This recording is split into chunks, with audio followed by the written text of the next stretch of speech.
Sometimes waiting on God is like trying to find cell reception in the middle of nowhere. No bars. That's infuriating. I mean, look at this place. You'd think they'd have better reception out here. Hello? Is that snow? Oh, goody.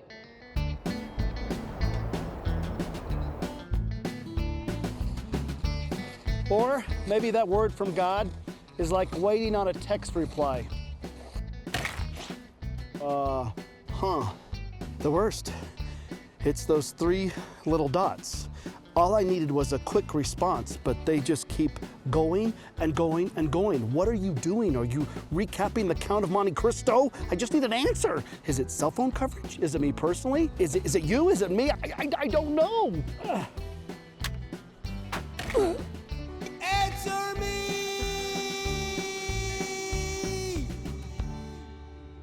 Or maybe waiting on God is like trying to get reception in an underground tunnel.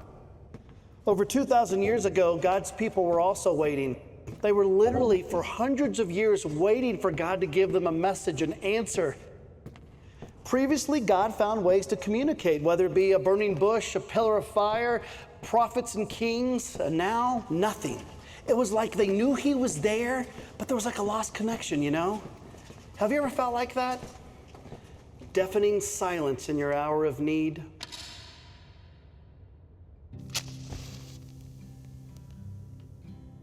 And even in that silence, with only 3 little dots to hold on to and 1 bar of hope, we are reminded why we celebrate Christmas. For unto us a child is born, our Messiah. And do you know what that means for us?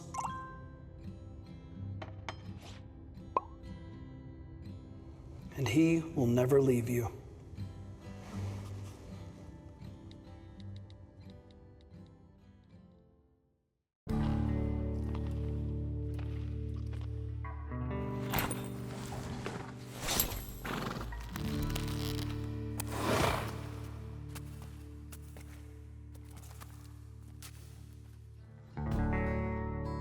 Four days, 8 hours a day, 90 miles on foot.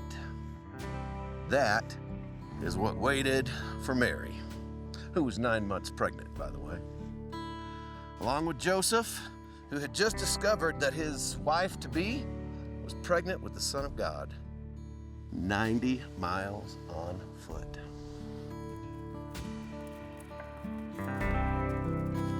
"90 miles for Mary to ponder the wonder of this miracle and to question how it would affect her hopes and dreams.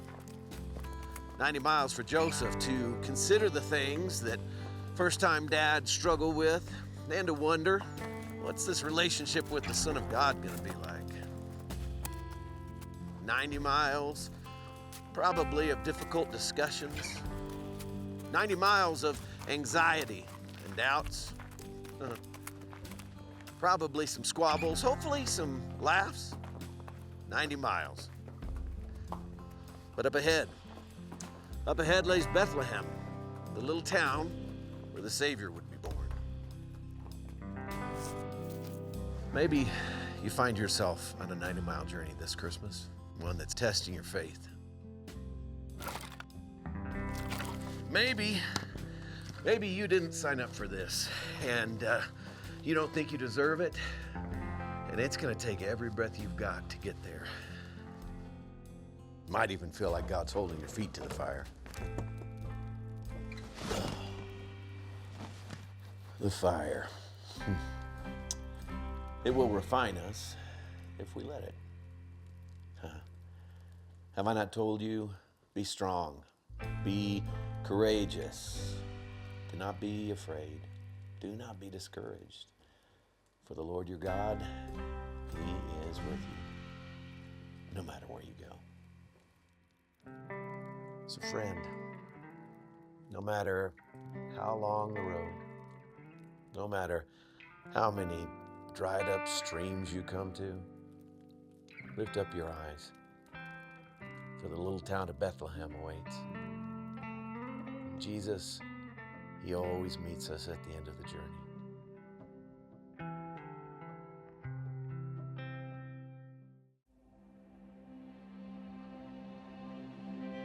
It is a silent night.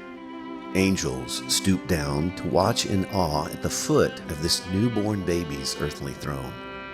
At the sight of his divine humanity and the quiet peace of his humility, there is reflection of God being with us. We remember the land of the deep darkness, in the valley of the shadows that was our home. But now, a great light has shined upon us. The light of the world has dawned. We see prophecies being fulfilled in him. It is a holy night. And on this silent and holy night, we worship this child born unto us. We bow to the Son given to us. We praise the wonderful Counselor who is mighty God and Prince of Peace. He reigns over David's throne and is righteous and just. Yes, on this silent and holy night, all is calm in our souls. All is bright in our lives. Heaven is here. The Messiah is born.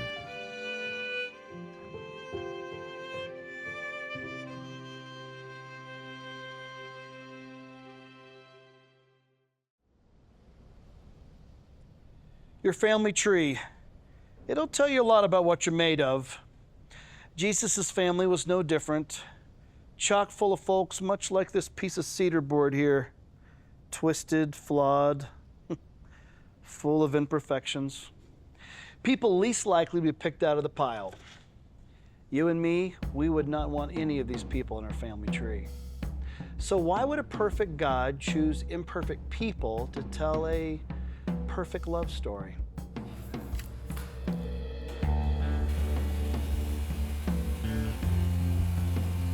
In Noah, he saw a righteous man even though he knew he would succumb to drunkenness. He made Abraham the father of many nations even though he lied about his own family. He gave Sarah the miracle of birth even though she laughed at God in disbelief. Rebekah deceived her husband, but God continued his covenant. Jacob stole his brother's birthright, but God blessed his lineage. Joseph was left for dead, but God made him a ruler. Judah lacked integrity, but God restored him. And Rahab was a prostitute, but God gave her faith. Hezekiah was imprudent. Samson lusted. Josiah waged war. David murdered. And Solomon indulged. Jesus' family tree, full of flaws. And why? Because God can see the finished product in his children. God has a way of just gathering up all the broken pieces, even the ones that are convinced that they are forgettable, unseen, deplorable, far from perfect. And only like a loving father can, he looks at him and he says, "You, come on. We've got some work to do."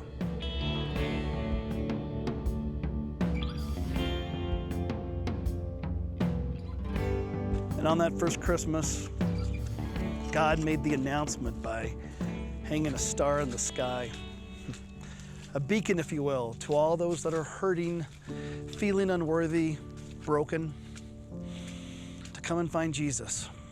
And this Christmas, the message is still the same. So my friend, set your eyes on the star. God is calling you out of the night to let go of your past, to surrender the knotted life and the rough edges. God is making something new.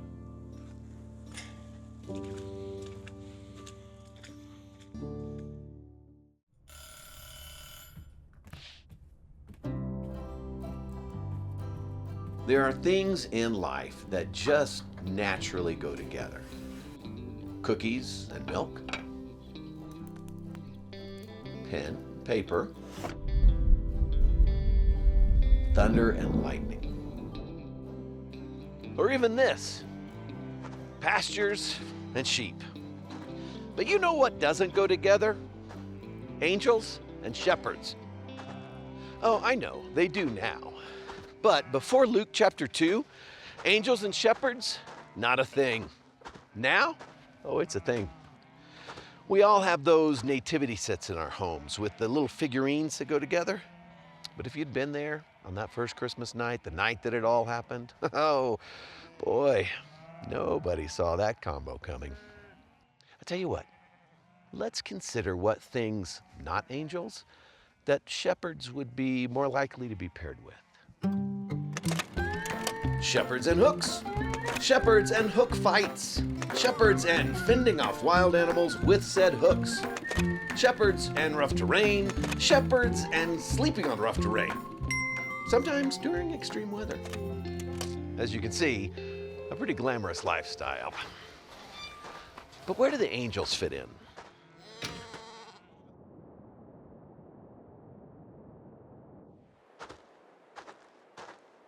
On the night that Jesus was born, God created this strange union, mighty angels and lowly shepherds, to be the messengers of the good news, the first evangelists, if you will. Their mission was to share the life-changing news with anyone who would listen. For unto you is born this day a Savior. And with that, another amazing partnership came to be. Heaven and earth. Heaven broke forth, and Jesus came down to be with us so that we could be together forever. The mighty and the lowly. Peace on earth, mercy mild. God and sinners finally reconciled.